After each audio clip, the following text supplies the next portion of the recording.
Rasa kesepianku lahir saat orang memuji omong kosongku dan mencela kediaman kebijaksanaanku. Dia merasa sepi karena kalau saya ngomong kosong yang aneh-aneh yang tidak penting, kok malah dipuji oleh orang.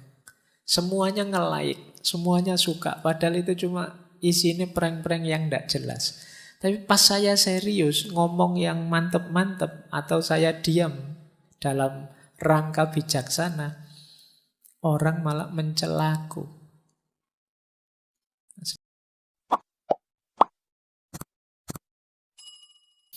Assalamualaikum warahmatullahi wabarakatuh. Ada yang punya perspektif seperti ini. Punya perspektif bahwa kesepian itu lahir sebenarnya karena ada keinginan untuk dipahami yang tidak terpenuhi. Kenapa kok setiap orang punya titik sepinya sendiri? Karena dalam hidup pasti ada hal di mana kita ingin dipahami dan orang lain tidak bisa memahami kita. Dan kita jengkel, dan kita kecewa, dan kita marah, dan kita merasa diabaikan dan lain sebagainya. Di titik itu kita merasa kesepian. Mau saya gini loh, kok teman-teman itu tidak paham-paham sih. Itu kan kita jengkel. Keinginanku itu seperti ini loh, kok teman-teman tidak peduli sih. Itu kan terus kita jengkel. Di situ kita merasa kesepian. Makanya katanya Carl Jung yang dulu pernah kita bahas, kesepian tidak datang karena tidak adanya orang di sekelilingmu, namun karena engkau tidak mampu mengungkapkan segala yang menurutmu penting. Ada hal penting ingin kita ungkapkan, tapi orang lain tidak paham-paham. Orang lain tidak mau tahu, tidak mau mengerti. Akhirnya kita merasa sendirian. Dilanjutkan itu oleh Jodi Picoult, ini novelis Amerika. Kata dia, biar ku beritahu engkau, kalau engkau ketemu seorang penyendiri, itu bukanlah karena mereka menyukai kesendirian, namun karena mereka sebelumnya telah berusaha keras untuk membaur ke dalam dunia, dan orang-orang selalu mengecewakannya.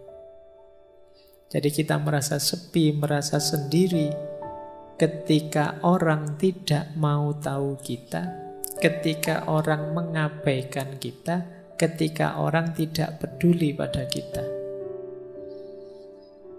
Kita teriak-teriak, mbok jangan maki-maki di medsos, mbok jangan gegeran di medsos, ayo kita rukun. Dan orang-orang tetap maki-maki, tetap gegeran. Di situ kan kita merasa, ternyata suaraku tidak didengar. Ternyata nasihatku tidak diikuti. Ternyata keinginanku tidak dipahami. Di situ kita merasa,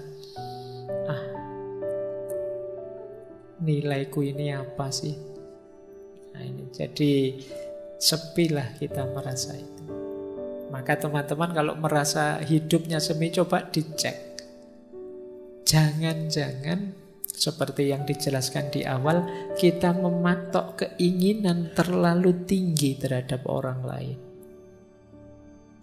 Kita ingin orang lain paham kita ingin orang lain suka pada kita ingin orang lain peduli pada kita ingin orang lain memperhatikan nasihat kita. Dan ketika keinginan ini tidak terpenuhi, kita merasa asing, kita merasa sepi. Disitulah Khalil Gibran berkata, rasa kesepianku lahir saat orang memuji omong kosongku dan mencela kediaman kebijaksanaanku.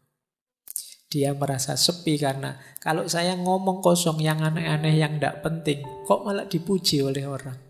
Semuanya nge-like, semuanya suka, padahal itu cuma isinya prank-prank yang tidak jelas. Tapi pas saya serius ngomong yang mantep-mantep atau saya diam dalam rangka bijaksana, orang malah mencelaku. Sekarang kan banyak orang yang mencela kediaman. Mencela kediaman itu maunya semua orang disuruh bersuara. Ya contoh paling mudah, di grup-grup WA itu saya kemarin di semua grup kan isinya innalillahi, selamat itu. Isinya kan banyak itu. Seolah-olah yang tidak mengucapkan dan tidak nulis di WA dianggap sesuatu yang tercela. Padahal mungkin yang tidak ngirim WA itu yang serius berdoa, ngirim Fatihah, mendoakan. Sementara yang ngirim innalillahi ya copy paste atasnya saja. Ya, tapi lebih dihargai yang copy paste karena tampil. Tidak tampil dianggap tidak ada. Itu situasi hari ini begitu. Nah, ini bahan refleksi kita lagi. Jangan-jangan rasa kesepian kita karena kita berharap terlalu banyak pada orang lain. Akhirnya kita kecewa, akhirnya kita merasa marah, merasa tersisih, merasa tidak dipedulikan. Kalau memang ini masalahnya, saatnya kita berhenti terlalu berharap pada orang lain. Ayo bahagia dengan diri kita. Kenapa? Karena rasa kesepian yang membelit diri kita itu bahaya secara psikologis. Ini saya ambilkan dari satu penelitian yang menjelaskan rutenya orang kesepian. Orang kesepian itu kan mesti akarnya karena kecewa, tidak bisa ngeblend, tidak bisa berbaur dengan dunia di sekelilingnya. Biasanya orang ini terus menyalahkan dirinya sendiri. Kenapa aku kok introvert ya? Kenapa aku kok ndak bisa ramah ya? Kenapa aku kok ndak bisa? Jadi biasanya terus disalahkan dirinya sendiri. Orang tidak menghargai dia, disalahkan dirinya. Orang tidak peduli padanya, tadi disalahkan dirinya.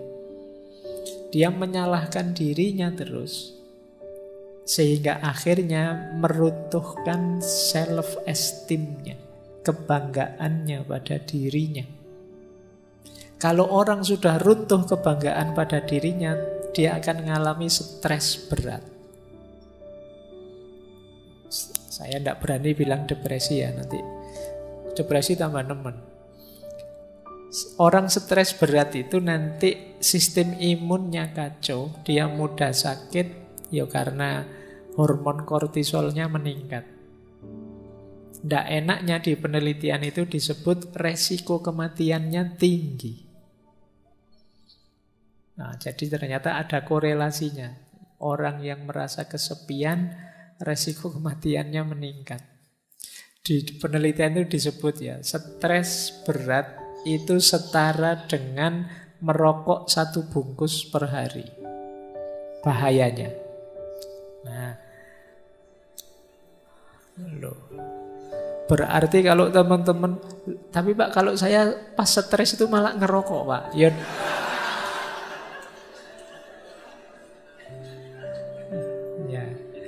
Ya wis bener, daripada bahayanya seperti ngerokok 1 bungkus, ya ngerokok saja sekalian 1 bungkus.